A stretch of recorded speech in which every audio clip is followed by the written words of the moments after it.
I'd now like to introduce my colleague and your host for tonight's program. Mary Comstock is the Librarian Services Manager for the Redmond Library. Good evening, Mary. Note to self, turn on the microphone. Thank you, Kirsten.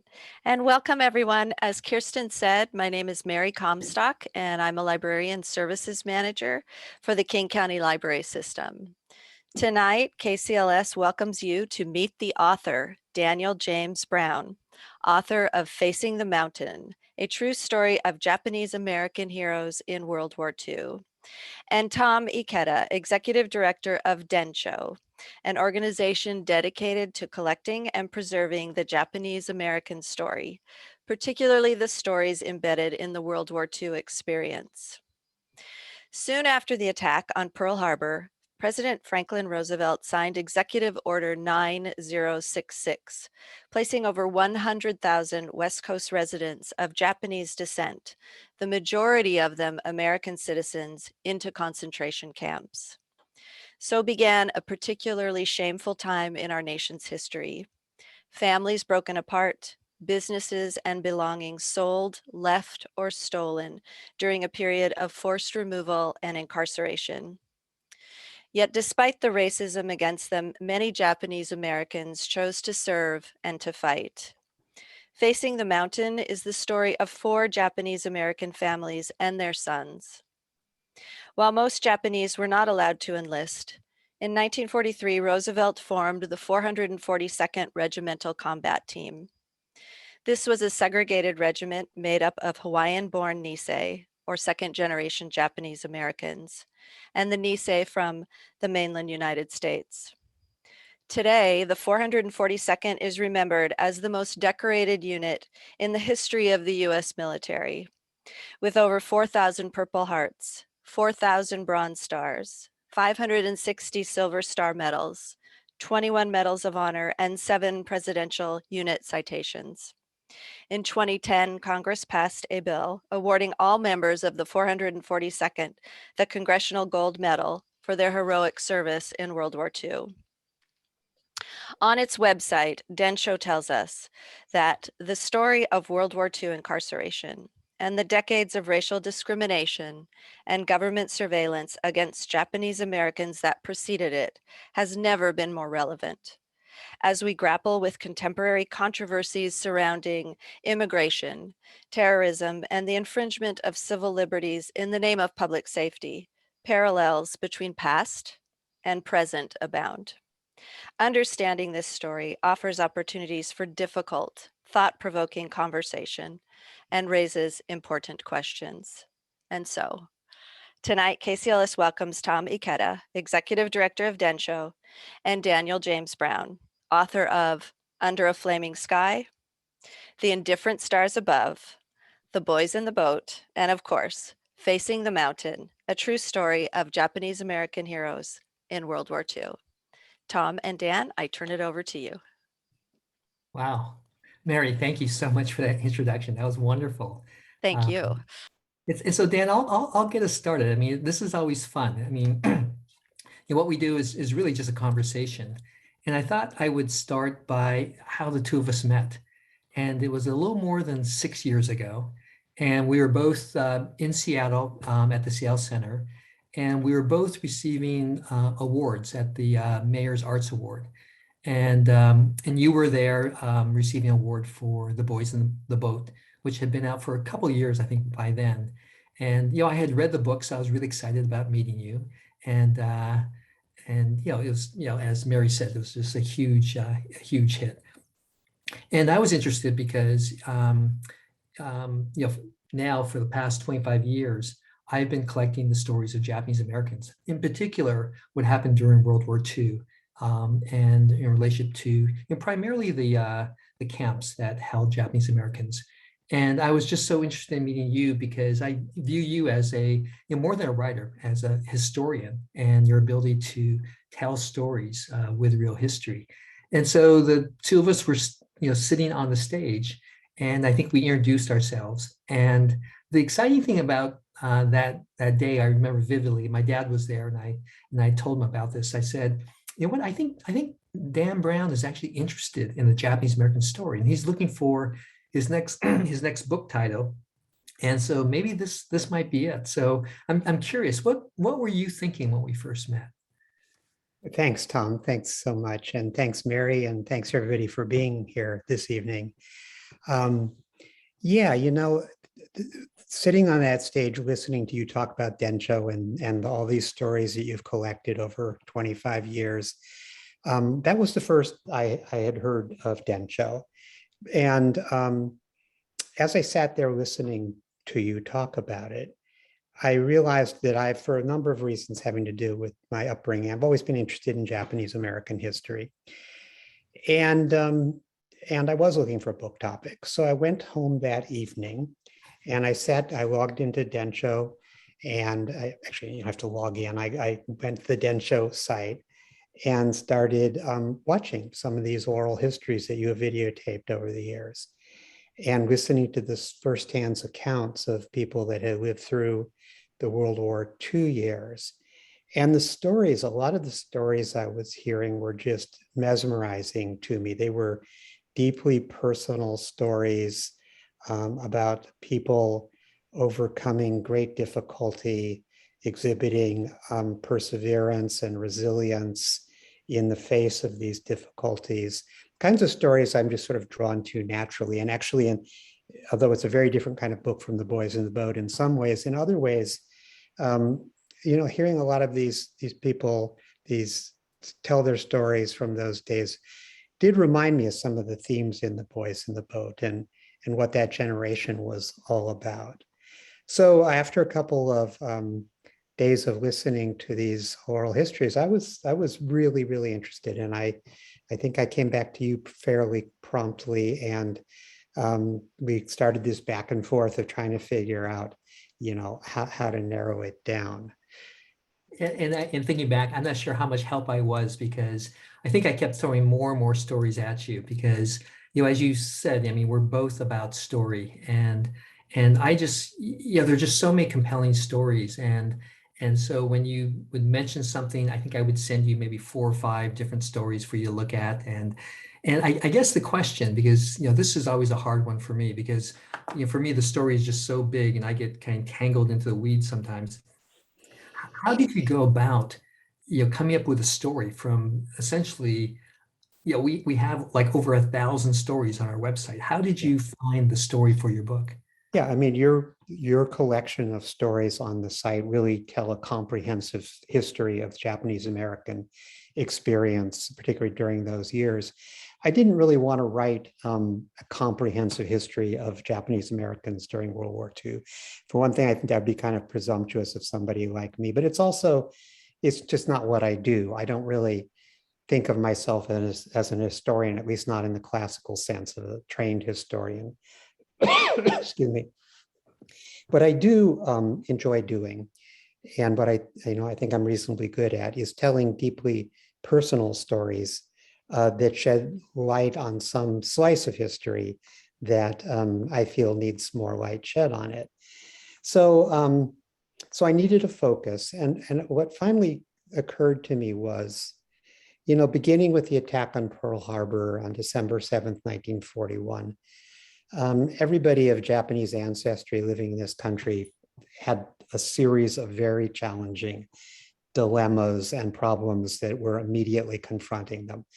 When they went to bed on December 7th, 1941, their lives were very different than when they went to bed on December 6th, 1941. So that was all true, but it occurred to me that young men of draft age, young Nisei men, American men of Japanese ancestry, faced a particular kind of dilemma. In the weeks and months after Pearl Harbor, millions of their classmates, their friends, their neighbors were signing up, enlisting in the military to go off and fight fascism and militarism. And when they went down to the enlistment offices, although they were American citizens, they were told that they couldn't enlist, that they were something called enemy aliens.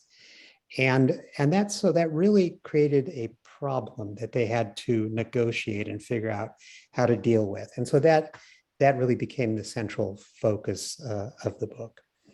Okay, so why don't we dive in? Because what I loved working about you, and I mentioned earlier that I view you as a historian, was the amount of research you did. And I know that you dived really deeply into the oral histories. And so I thought we would actually, focus on the men that you highlighted. And the first one you looked at, and I'm sharing my screen right now. And here's a photograph of Gordon Hirabayashi. And we're in King County, and Gordon very much is a King County person. I mean, he was born around the Sandpoint area in Seattle, but really grew up in the Auburn area, Auburn, Washington. And so why did you choose Gordon for the book? So the other three young men that I wound up focusing the book on all enlisted in the military and served in the American military. But that was only one way of dealing with that dilemma that I mentioned a minute ago. And there were others who resisted. Eventually, Japanese Americans were conscripted. There were other young Japanese American men who felt differently about it and resisted conscription, and particularly resisted being incarcerated in the camps. And Gordon, I think his name will be familiar to many people in this area. Gordon was such an interesting man. He was a young man of extraordinary principle. He really lived his life according to his principles, and he wouldn't back down when he felt something was wrong. He was not going to simply accept it. So he actually became the last Japanese American living in Seattle when the day came for Japanese Americans living in Seattle to get on buses and be taken away to these camps. Gordon just didn't get on a bus. Instead, he sat down and he wrote a statement addressed to the FBI, outlining in very precise, meticulous terms why he was refusing to register to be incarcerated. He took that statement downtown Seattle and walked into the FBI offices in Seattle and handed them the statement. And that began what turned out to be a multi-year struggle on Gordon's part, resisting incarceration. In his case, he wound up that night in the King County Jail and spent the war years in and out of different prisons and jails. So that was all, sort of really important to me. Although it wasn't. And let's talk about that epiphany. What led him to do all that, and something that you saw was a clip. So I interviewed Gordon about 21, 22 years ago, and here he shares a story when he kind of made that decision. He was at the University of Washington. He was a student there, and he was in Suzulo Library. And at that point, as you mentioned, there was a curfew, an 8 p.m. curfew, and it's 5 minutes before the 8 p.m. curfew. So he's going to talk about that. And then after he talks about that, then he talks about his decision to defy the government with their exclusion order, to be removed. So let's listen to this clip. Then one day, I'm dashing home. Hey, Gordon, it's 5 to 8. I grab my stuff, and it takes about 5 minutes to get home. So I'm just dashing home, and it hit me. A question that I should have faced earlier, it just hit me. How come I'm dashing home and all your timekeepers are still there? It just needed the question to be raised. I knew I couldn't answer it, without saying I can't do it. I turned around and went back to the library. Hey, what's the matter? And I said, well, you guys are here. You got work to do. I said, I got work to do too. I decided if you guys are here, I'm gonna work with you. I'll go back when you guys are ready to go. Nobody turned me in. And I didn't take that until it hit me. And when it hit me, I knew, gosh, I can't do it. That's two-faced. Yeah, and so that was kind of the decisions that led him to not only defy the curfew, but then defy the orders. And you're talking about, he was in the King County Jail for months and months at a time.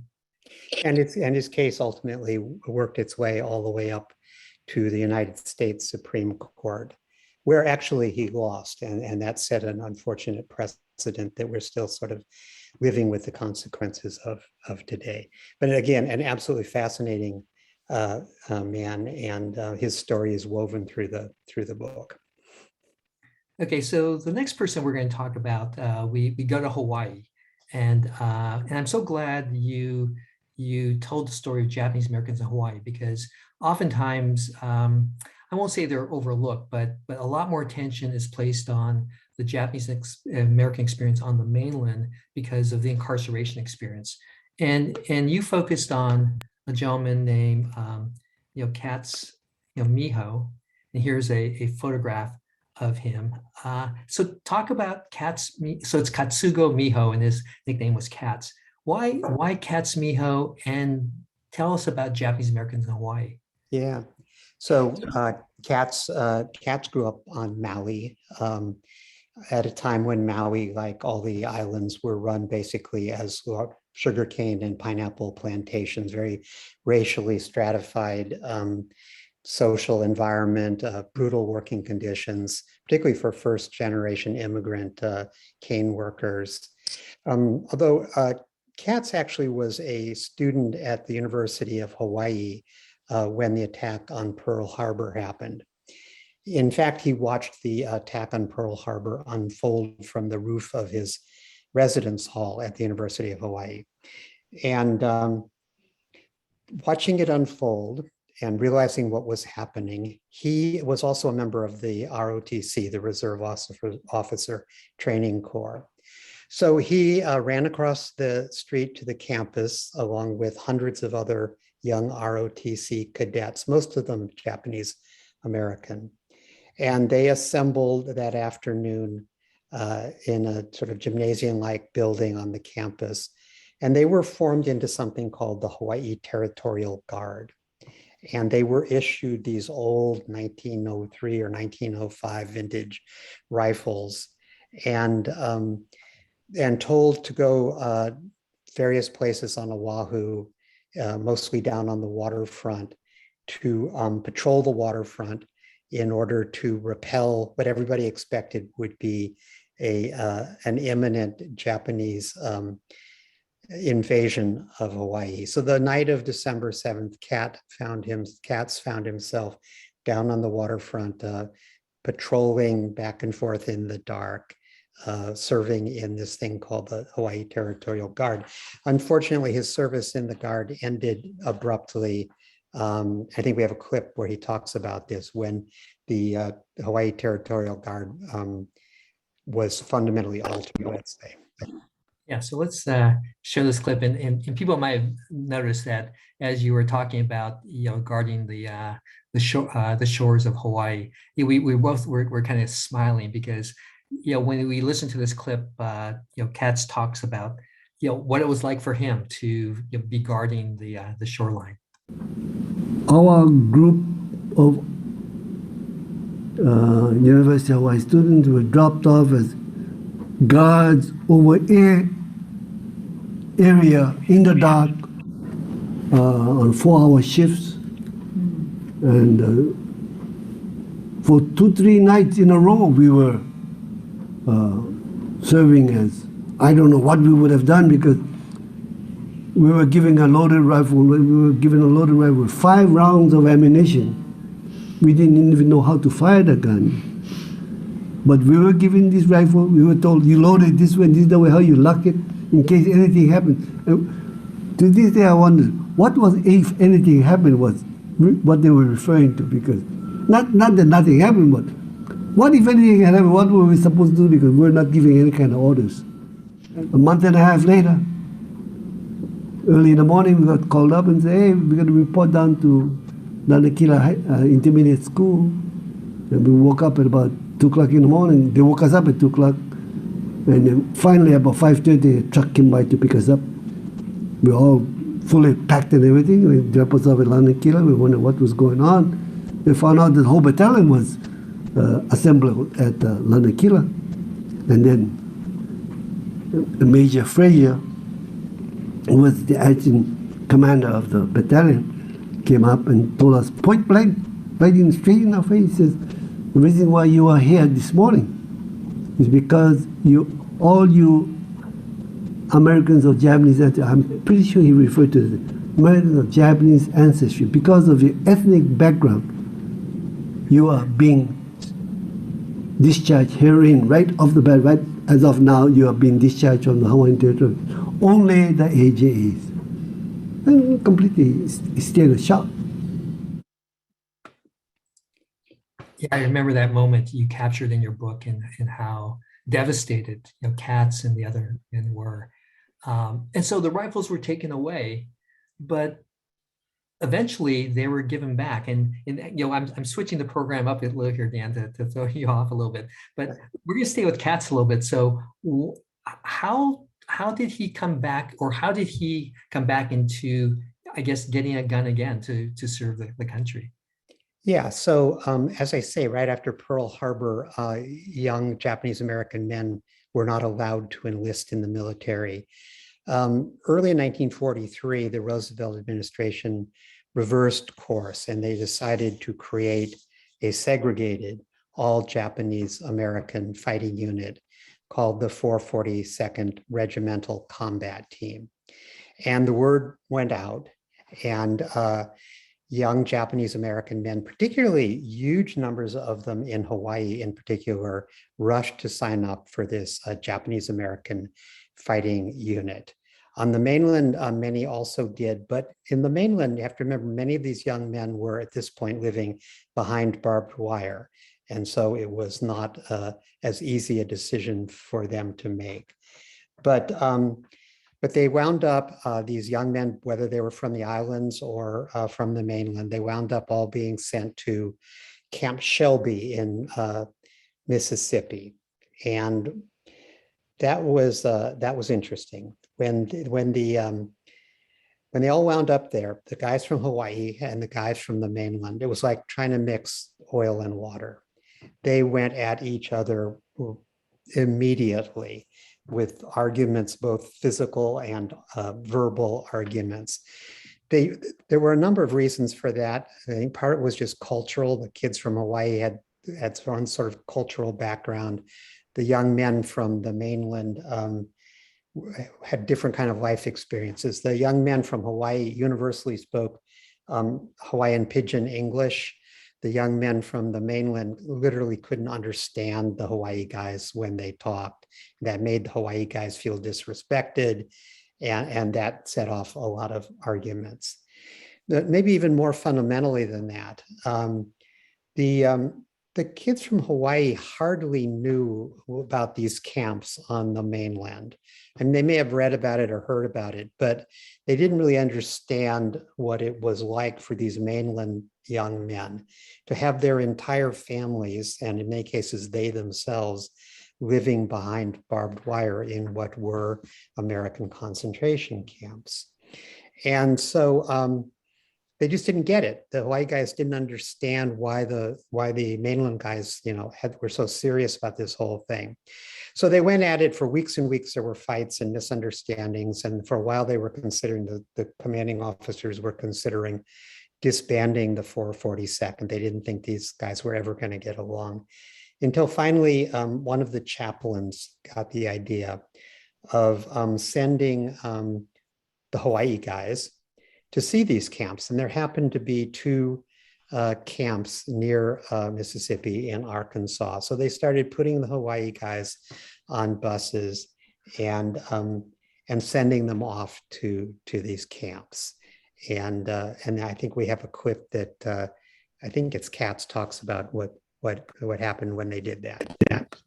Yeah, we do. And I just wanted to mention something because you use a term that, I just want to say a little bit about. You mentioned American concentration camps, and here Katz Miho is going to visit one of them. But the term concentration camp, I just want to clarify with people that, Dan and I are not trying to equate, the 10 large, permanent, WRA, War Relocation Authority camps that were called concentration camps, during World War II by many officials. We're not trying to equate that with the death camps that were in Germany, but it is a term that is used by historians to describe the American concentration camps that held Japanese Americans.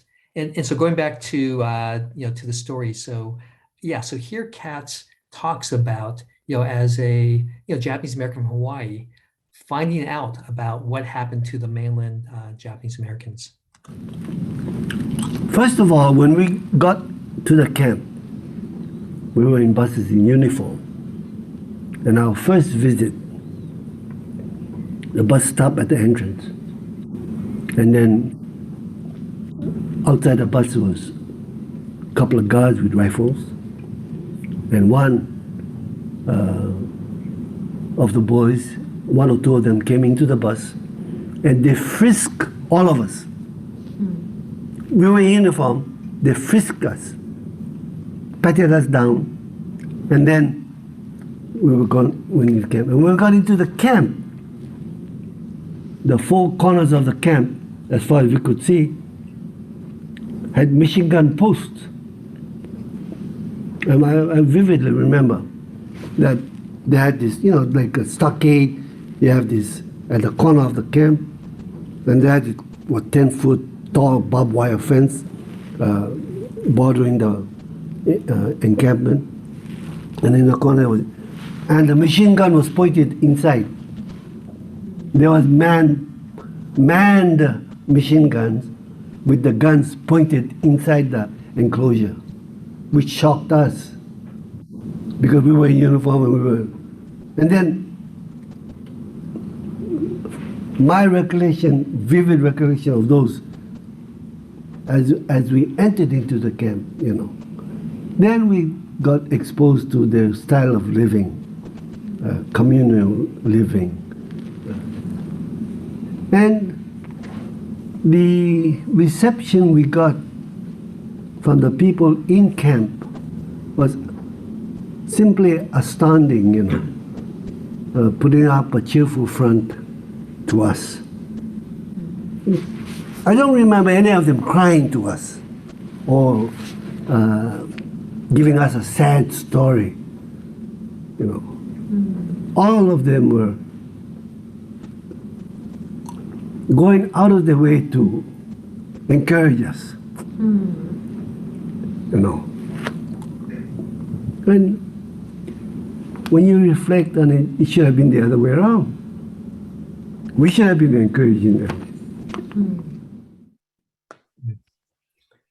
Yeah, I haven't seen that clip before. That's a powerful clip, especially for me at the end. My parents, my grandparents were at the Minidoka concentration camp, and just to see Katz recognize just what they were going through and how that changed his perception of the mainlanders that he was fighting with.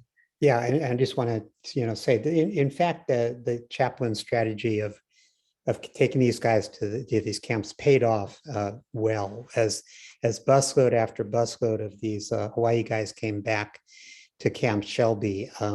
A lot of them had a very different attitude, and they began to understand where the mainlanders were coming from.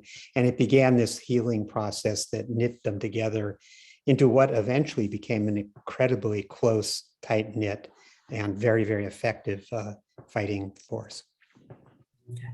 Well, so the first man we focused on was Gordon Hirabayashi, who I think in the book represents standing up to the government, sort of pushing back, resisting. And then we just have seen a couple clips from Katz Miho, kind of the Japanese American Hawaii experience. The next one we're going to is Rudy Tokiwa, who is going to represent a different perspective. And so talk about Rudy, where he was from, and some of his experiences. Yeah, so Rudy's a real character, a bit of a rascal. He did wind up serving. His army name was Punch Drunk. He got in a fair number of fights and wasn't particularly good about adhering to the rules sometimes, but a guy with an absolutely huge heart. Rudy grew up in Salinas, California, on a farm. His family was incarcerated at the Poston camp in Arizona, a particularly hot, bleak, dusty, unpleasant place to be. And Rudy's interesting partly because he illustrates what was going on among these Nisei men, these draft age Japanese American men. When the 442nd was created, the young men at Poston began to hold meetings down in the shade under the mesquite trees at Poston, arguing about and trying to decide what to do about the fact that they were now eligible to serve in the military. Many of the young men felt that no way, they did not have any interest in fighting for the government that had put them and their mother and their father and their sisters and their grandmothers behind barbed wire. Others of the young men argued that in fact they should enlist, that it was an opportunity to prove their loyalty to the United States, and that if they served perhaps after the war, things would get better for Japanese Americans. So Rudy was one of those who argued the latter position.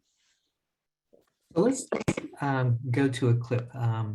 And to complicate things, not only did you talk about how they kind of debated what they should do, but there were the family considerations. And here Rudy talks not only about kind of that debate, but also now needing to face his parents and what is he going to tell them?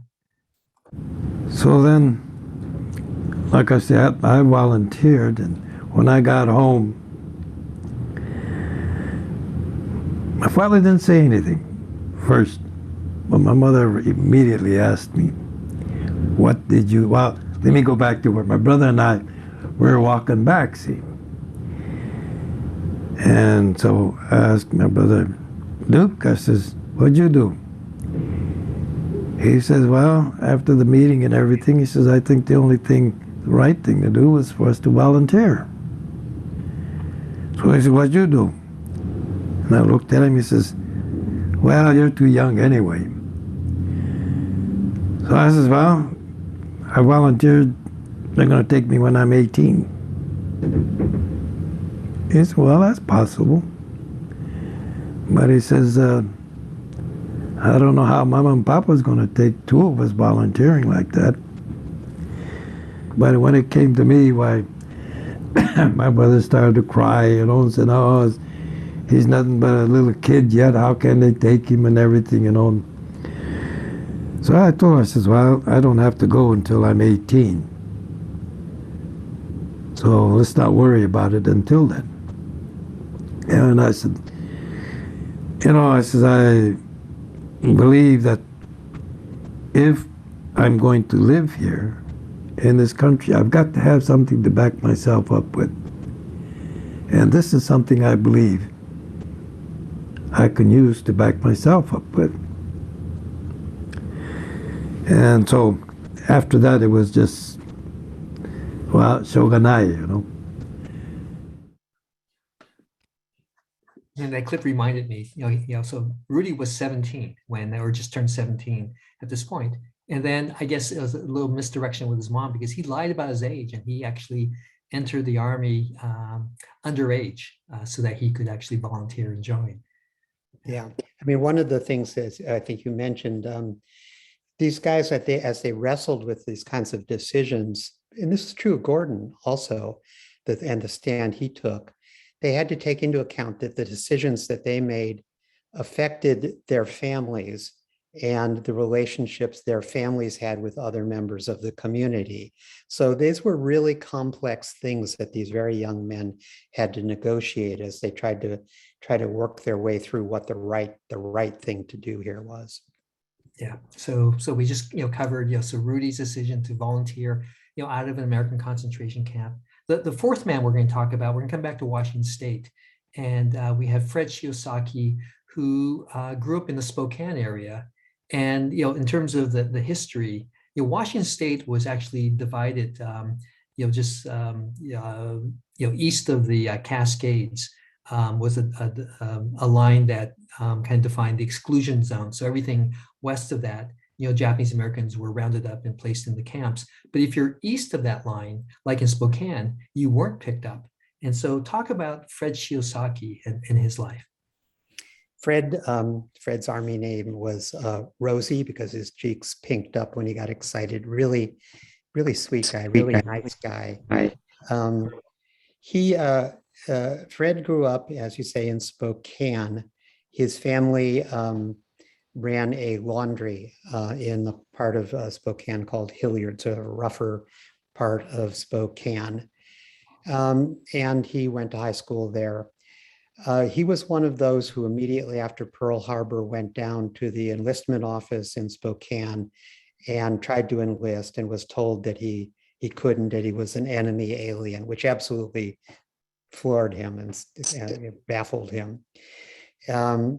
So he spent the next year actually attending Gonzaga and feeling pretty much humiliated the whole year because he was one of the very, very few young men who wasn't in uniform at Gonzaga by that time. So when the 42nd was created, he enlisted and he went through the training at Camp Shelby, shipped overseas. The 442nd fought first in Italy. They fought their way from Anzio up to the Arno River, very heavy, hard fighting, taking a series of towns in Tuscany, hilltop towns, taking tremendous casualties. But then they were, in the fall of 1944, they were shipped north to the French-German border, to the Vosges forest, very dark, almost impenetrable, mountainous, forested region. And they were given the task of liberating a town called Bruyères, which was the intersection of a railroad line and several roads. By now it was November. It was cold and rainy and snowy and sleety and muddy and miserable fighting conditions. So they fought for several days, and they, with great casualties, they finally took this town of Bruyères and then moved beyond it into the Vosges and took a place called Belmont and a village called Bifontaine. And then they were, they'd been fighting for days now. They'd taken a lot of casualties. They were told they could take a couple nights rest. So they went off to find barns and hay lofts and some place to sleep and tried to get a little rest. But they were, in the second night, they were awakened in the middle of the night and told to put their combat gear back on. They were going into battle. And what had happened was the commanding general, General Dahlquist, had in the intervening days, he had ordered several hundred Texas soldiers, a unit within the larger division that's often called the Texas Army. These were young men, mostly from Texas and Oklahoma. He had ordered some of them to go deeper into the Vosges than he should have. This was unreconnoitered territory. The 200 or so men got surrounded, cut off on the end of a long ridge line, surrounded by the Germans. And many of them were wounded. They began to die. They had very little in the way of food, no drinkable water, almost no medicine. Dahlquist, realizing he had made a mistake, sent several other units of his Texas division up to try to break through and get them out, and none of them could. And so finally, he woke up the 442nd and sent them up the mountain. And Fred was in the lead company that well, there were two lead companies, I Company and K Company, and Fred was in K Company. Yeah, so we're going to show a clip of Fred, describing that night when they were kind of, awoken to go save the rescue or the Lost Battalion, and then kind of the days following. I tell you,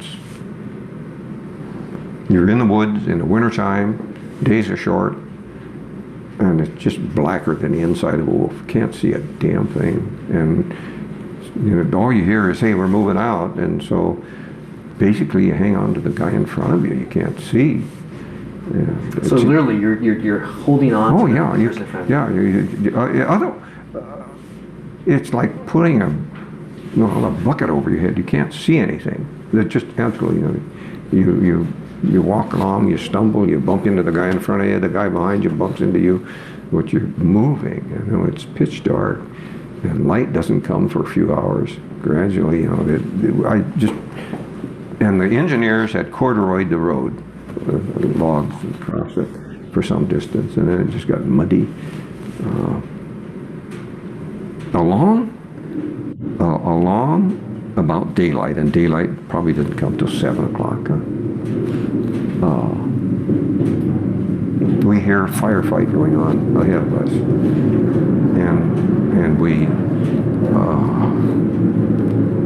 move up, and finally the whole column stops. And so when the column stops like that, you dig in. We're on a trail along a ridge, and you dig in, and you just a little slit trench or something, but just get you off the ground. And the firefight gets intense. Usually the firefight ends and you move up a little bit more. Geez, we didn't move at all. This firefight kept going. And the next morning, I'm still in. I think I'm still in the same trench. We're somewhere another 10 yards up, and we're stuck there. The platoon is stuck there. Finally, at the fifth day, we start to move, and the general isn't up there, and the colonel is pushing us up, and this terrible firefight is taking place.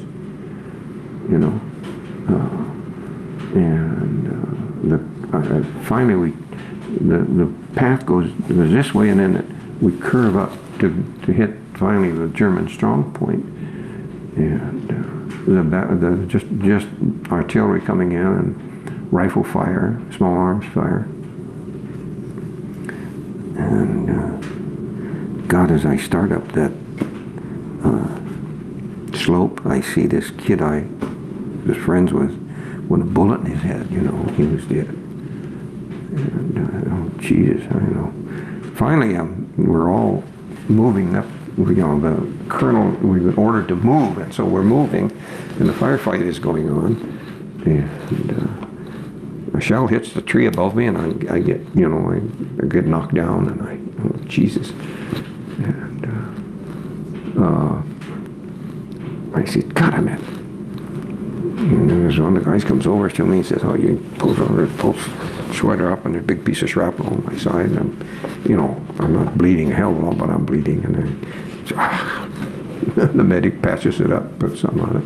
That's it. So we keep going. But as we cleared, when the ridge is like this, and the ridge line drops over here, and the main attack is up this side of the ridge, and there's Colonel Purcell, big as God, 6'6", standing there and waving us on. "Come on, you guys, let's go.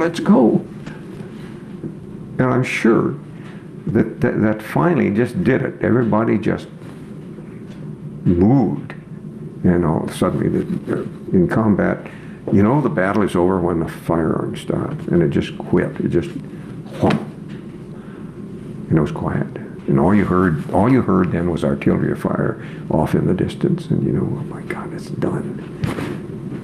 But I don't know. There was hardly anybody left.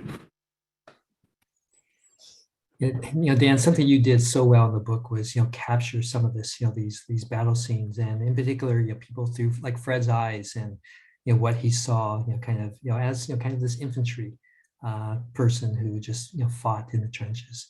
Yeah, listening to so many, I mean, there's 4 guys I profile in the book, but I listened to probably 20 different guys tell about that battle for what came to be called the Lost Battalion, and particularly that last charge up the mountain. And there's so much emotion in the telling of it from all of them. It was an amazing moment, actually, when Lieutenant Purcell, who's an officer these guys really admired a lot. He actually had a pearl-handled pistol. He pulled his pistol out. He said, "Come on, you guys, let's go." And everybody just stood up and went that last couple 100 meters up that mountain. The guys did eventually break through and get to the Lost Battalion, but even then they weren't really giving me a break. They were told to push deeper into the Vosges. And so they fought on for several more days. And what was left of them, I should say, fought on. The reality is that, I mentioned that K Company and I Company were the lead companies. K Company, when the battle for Bruyere began, had something like 188 men in it. By the time they finally came back down off that mountain, there were only 17 of them who were able still to walk under their own power off that mountain. And the numbers in I Company were, I don't remember them, but they were even worse. So they took enormous numbers of casualties. And Dan, so let me throw a curve at you. I'm going to actually show you the Rudy clip, because I think it really captures sort of the devastation in terms of the unit. So at full strength, the 442 is about 4,000 men. And after they came down off that mountain, General Dahlquist called for a retreat parade, essentially having the 442nd march past them so he could acknowledge them. But on that day, rather than 4,000, it was more in the hundreds. Like 700 or 800 men were left standing because of killed, wounded, or just sick. And so here, Rudy talks about as they assembled in front of General Dahlquist, and General Dahlquist's reaction to seeing the unit. The 36th Division commander wanted the 442nd to pass in review. And he said, all personnel of the 442nd will pass in review. So the 442nd passes in review. And like I say, you got 3 battalions plus headquarters, and they don't even have a battalion out there passing in review. So General Dahlquist turned around and he said to the colonel, when I order everyone to pass in review, I mean the cooks and everybody will pass in review.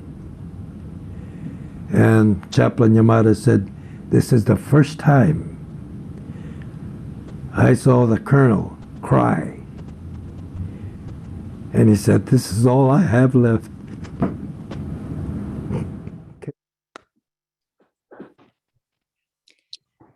Yeah, that clip, I mean, really, for me, captures the, how much pain. I mean, Rudy went on, and, a lot of tears came out as he talked about, how many men died.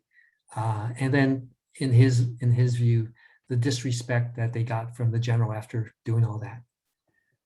Yeah, as I say, Rudy had a lot of heart, and it really comes out in that clip. I think actually it was when I saw that clip that I really fundamentally decided I wanted to write this book.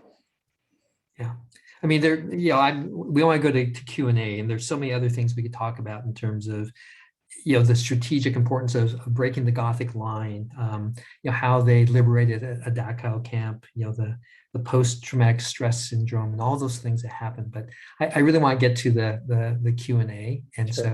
So Mary, why don't you go ahead and yeah, thank you, Tom. Kirsten, you want to join us? I think Kirsten is going to moderate our Q&A, and we do have some questions. So I'm going to turn it over to Kirsten, one of our librarians at the King County Library System. Our first question is, will there be a young adult version planned, like Boys in the Boat? So there will be. It is being planned now. I am supposed, what I'm not going to write that myself. I'm going to work with an experienced young readers writer, if that makes any sense, somebody who's familiar with, middle grade kids. So, but I will be, so he, or rather she, is going to be delivering that manuscript to me in January, I think it is. And then I will take that and I will sit down with it and I will work with it until I'm happy with it. So I don't know the publication date, but it must be sometime next spring so that it'll be out in time for the fall opening school in 2022. The next question is, did you collect any stories about the Japanese American midwives who had served their communities in the Pacific Northwest prior to World War II? Are there any significant oral histories of their experiences before the internment and in the concentration camps? I think that's for you, Tom. I'm not aware of any. Yeah, so by the time we started interviewing in the mid 90s, people who were old enough to be midwives, had passed on. But then, having said that, we did I did an interview with the well-known artist Roger Shimomura, and his grandmother was a midwife, and so he talked about that in terms of his grandmother. And I've interviewed other people who talk about the midwife experience. Unfortunately, no firsthand stories from a midwife in our archive, but lots of stories about them and how they impacted. But yes, it was a very common, for the Niseis. Many Niseis were delivered by midwife. In the book, every time Gordon visited somewhere, it seemed as if everyone knew about it. How was his story shared so quickly? What was the communication network? Well, I'm not sure about within the community, within the Japanese American community. Tom might be able to speak to that. But I do know that in the press, Gordon's case drew quite a bit of attention right from the beginning, because as I say, he was the one person in Seattle who refused to get on the buses and go. And so that was a story that the PI and the Seattle Times and other local media picked up. And then they followed the progress of his legal case. So, one of the research tools for me, in addition to the many, many, many hours that Tom collected of oral histories with Gordon, there also was a fair amount written in the newspapers about that. But in terms of how the word about him spread within the Japanese American community, I'm not entirely sure, but I do know that when his parents showed up at Tule Lake, I think it was, he was already pretty famous within the community there. Yeah, I don't know, Tom, do you have other? Yeah, I think they did have the, each camp had their own camp newspaper. And so oftentimes there would be articles about Gordon, but also, and what Dan's talking about was when Gordon's parents went to Tule Lake. So most of the camp newspapers were mostly in English. So there was sort of word of mouth, especially amongst the Japanese speaking population. And what Dan's referring to was a very touching story by Gordon. He was at the King County Jail and received a letter from his mother about how these two immigrant Japanese women had walked literally 2 miles or more to come when Gordon's parents first arrived at Tule Lake. And they come to the door, they're all dusty, and they knock on the door. And they say, are you the parents of, I think Gordon Hirabayashi, the boy who's standing up for all of us. And Gordon's mom wrote that. So it was really touching to Gordon, or really moving, because at that point, by his mother acknowledging that, he knew that in some ways his mother was okay with his decision to resist, because up to that point, his mother really wanted Gordon to not defy the government and wanted Gordon just to come with the family to Tule Lake.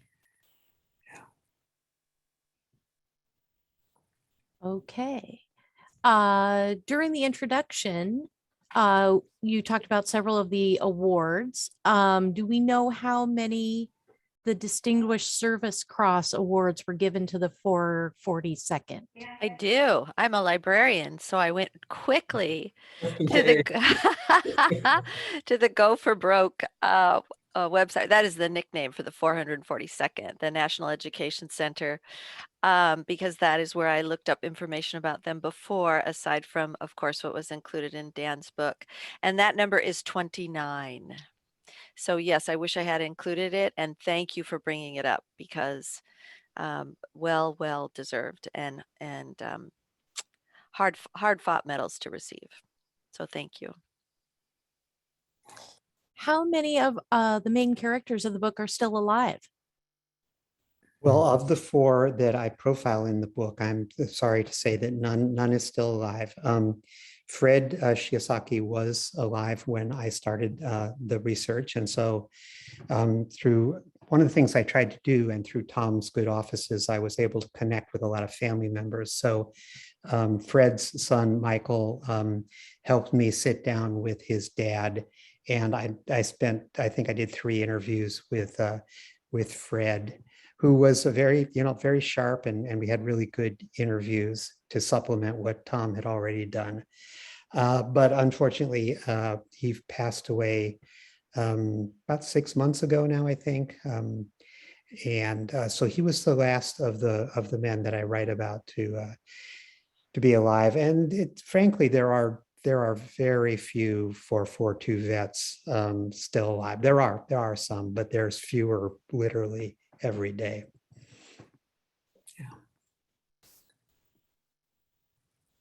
This question I'm just going to read out. I haven't heard of the story of the JA in the diner who was shot at by a local. What happened to the local who took the shot? So I think there may be conflating a couple stories there. There was an incident in Rohrer in Arkansas where there were 2 incidents actually where Japanese Americans who were confined at Rohrer but were given passes to work outside the camp, harvesting firewood and things like that, were shot. Oh, and there was one, as I'm remembering now. The second one was also from Rohrer. A local walked into a cafe, that's right, and with a shotgun, I think it was, shot this young man whose name I don't remember, a young Japanese American man. And he was wounded. Fortunately, he survived. And I do not know what the consequences were for the perpetrator. Were there any lasting repercussions between No-No boys and those who chose to serve? Oh boy. I'll let Tom elaborate on this quite a bit, I suspect. But yes, there were. I mean, you have to understand that this was a very freighted question at the time, particularly within the camps. Some of these families were literally getting letters from their sons overseas talking about the battles they were in. There were officers every now and then coming into the camps with folded flags, presenting them to the mothers who had lost sons over there. So at the same time, there were families in the camps of young men who were refusing conscription because eventually Japanese Americans were subject to the draft. So that did create a lot of friction, and I'm sure Tom can elaborate on that too. Yeah, I guess the friction or the disagreements between the draft resistors and those who served. I mean,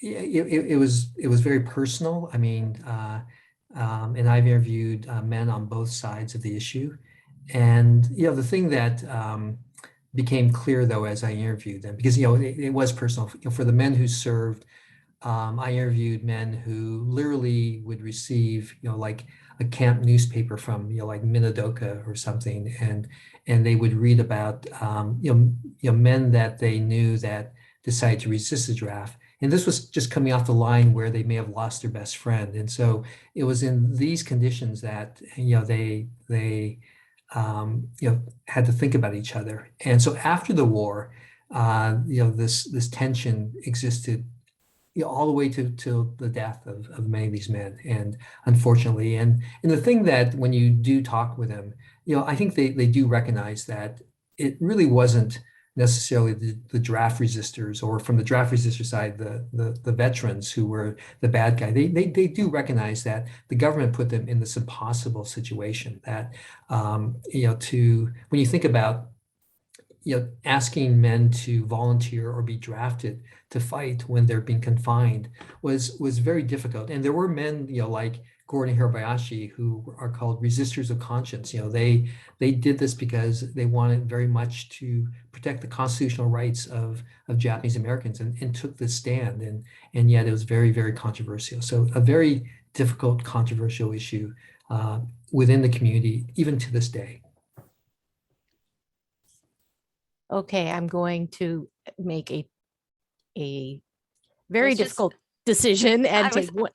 Let me take a minute, Kirsten. Sure, Tom go and ahead, Mary. Dan, do you think you can stick around for 10 more minutes to work our way through some of the questions? Sure. Would that be all right? I don't want to put you on the spot, but I guess I just did. No, it's fine by me. All right, thank you. Okay, so I will still though have to pick and choose a little bit. There are so many good ones.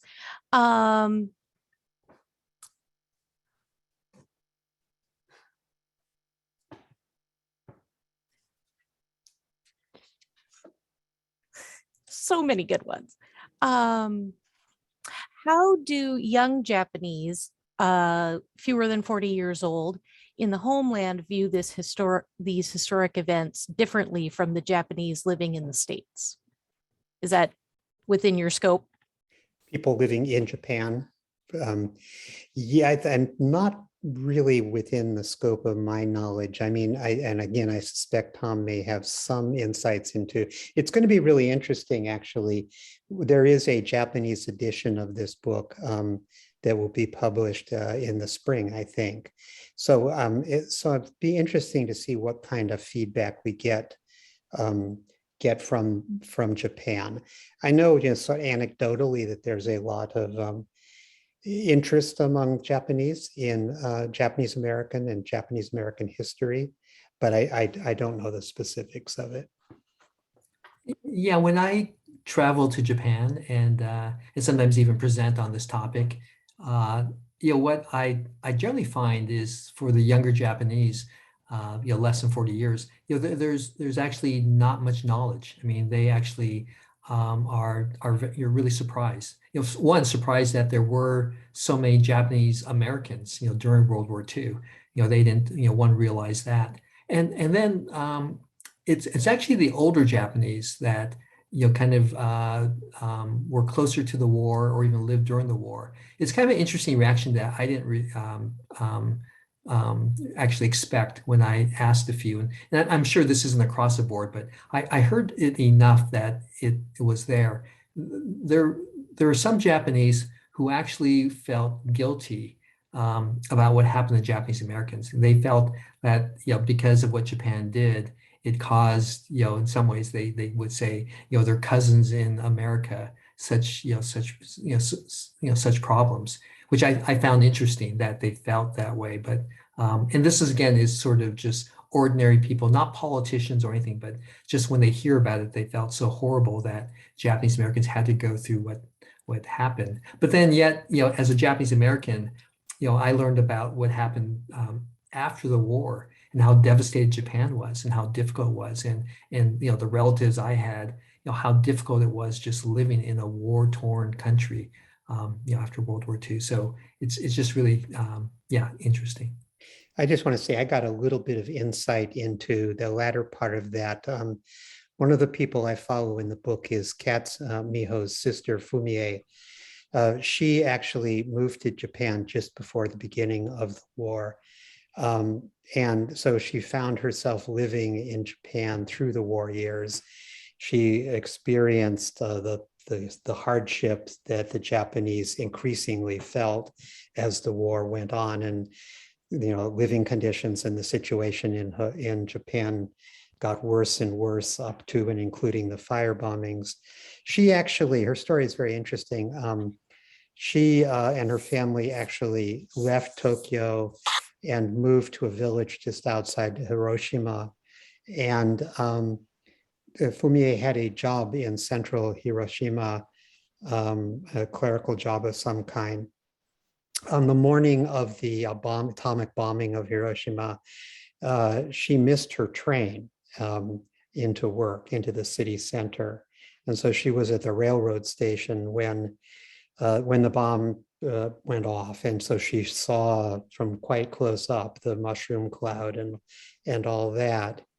And then the next day, she worked her way into what was left of downtown Hiroshima and looking for a work colleague. And of course, she didn't find the work colleague. She just found complete and utter devastation. But she spent the next several days wandering around in the ruins of the city, exposing herself to an enormous amount of radiation, I'm sure, but trying to help people. And it fundamentally changed her life. She spent the rest of her life as a pacifist, sort of touring the world, preaching pacifism and participating in various anti-war movements. So really interesting character. Well, one could write a book just about her. How has this book changed or influenced you in a way that you were not expecting? Wow. Well, it's just given me a lot more insight into history that I thought that I already knew. And, I can't speak for all white people everywhere, but having grown up on the West Coast in the Bay Area and either Bay Area or here in the Northwest all my life, having had, many Asian friends, Asian American friends, I thought I knew the story of Japanese experience pretty well. When you immerse yourself in a topic to the extent that I do when I write one of these books, when you spend as much time talking to family members and listening to these incredible stories that Tom has collected, you gain levels of insight that you didn't know that you were missing. And so I just have discovered how rich the community is, the community that is now with us in this country, and how interesting the history is. There were many levels to it and layers to it I wasn't aware of before I started this.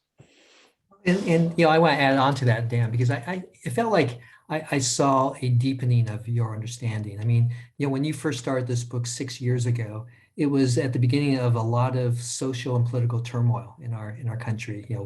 At that time, I remember we were talking because at that point, the candidate Trump was talking about Mexicans as being rapists and murderers, and we talked about that negative rhetoric, which with the COVID, how that start coming out again against Asians and how that anti-Asian hate crimes start increasing. And so the power of the rhetoric and I've heard you actually becoming more outspoken about that, even though it's not part of the book. I think that understanding of American history and what's done to towards immigrants and refugees and Asians as kind of deepen your understanding for you to speak out more about those things.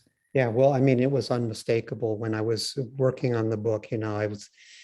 By day, I was reading about these hardworking immigrant families, and I'd come home that night and would turn on CNN or whatever and hear all this anti-immigrant rhetoric. I was reading and researching about families being torn apart by the incarcerations and coming home and hearing about families on our southern border being torn apart. And particularly the language. I mean, one of the things that, and particularly when COVID came along, one of the things that I did was I spent a lot of time just sort of reading about the history of anti-Asian rhetoric and violence in this country, going all the way back to the 1849 and the arrival of the Chinese immigrants in California. There's certain images and tropes and memes that were developed long ago, associating Asians with illness and plague and locusts and rats and vermin. Those images they're not new in American society. They go way back into the 19th century. They come up again a lot during that period when this notion of the yellow peril was in all the newspapers. They came up again after Pearl Harbor, these same images and tropes and memes. And then I'd come home after reading and researching all this, and I turn on the news again, and I was hearing the same kinds of rhetoric. So it's helpful to understand the history, to put it in a context, I think, to realize that this is really, really deeply embedded in our culture. Thank you very much, gentlemen. I am going to put up a slide with some information for those of us so that we can get more information. And I just want to say thank you to everyone for coming. There were more questions in the chat, which we were not. Kirsten, can you go back to the other slide? Sorry. Yep. That's all right. Which we were not able to get to tonight. So we apologize. We are going to capture those questions and we'll see if we can get some answers. In the interim, I know one of the questions was about how to find the oral histories. And this is the website for Densho here. And I believe, Tom, that those are freely accessible on the web. Is that correct? Yeah, they are. And there was another question about like the camp newspapers. So we've digitized all the the camp newspapers from all the different camps, and so those are all available. They're in what's called the digital repository, the Densho digital repository, and there you can do a search and find these either oral histories or documents. Excellent. Thank you. So the website is there. Also, if you are interested in purchasing Facing the Mountain, that can be purchased from Third Place Books. And we have a link here also on the slide. And then, of course, Dan's other books I can highly recommend. And I'm sure that if, for those of you who have read them already, you can join me in that as well. We have a book list listed here on the slide, as well as on that list are some links to other opportunities to delve more into the subject matter, as well as the Densho link. So we thank you all so much for coming, and we look forward to seeing you again in the future at another KCLS Meet the Author event. Thank you to Tom and Dan, and thank you to the men of the 442nd and their families.